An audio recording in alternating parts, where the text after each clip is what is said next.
Population day 2025 کے موقع پر پاکستان کی فرسٹ لیڈی محترمہ آسما بھٹو زرداری کا پیغام ملک بھر کے عوام بالخصوص خواتین، بچوں اور نوجوانوں کی صحت، عزت اور ان کو بااختیار بنانے کے لیے قومی سطح پر نئے عزم کا مطالبہ کیا۔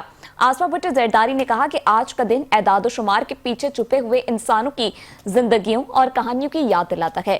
اس بات کو یقینی بنانا ہوگا کہ ہر ماں صحت مند اور ہر بچہ محفوظ ہو اور ہر خاتون کی اور ہر خاندان کو ترقی کرنے کا موقع ملے۔ پاکستان کو زچگی کی صحت، بچوں کی بہبود اور نوجوانوں کی بااختیاری کے شعبوں میں سنگین چیلنجز کا سامنا ہے۔ یہ صرف ترقی کا معاملہ نہیں بلکہ عزت، مساوات اور انصاف کا معاملہ ہے۔ جب ہم اپنی عوام کی فلاح کو ترجیح دیتے ہیں تو ہم اپنی قوم کے مستقبل کو محفوظ بناتے ہیں۔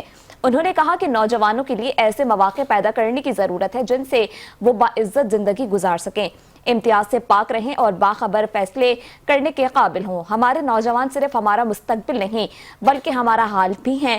ہمیں نوجوانوں کو معیاری تعلیم، جامع صحت کی سہولیات، اقتصادی مواقع اور اپنی زندگیوں کے فیصلوں میں آواز دینا ہوگی۔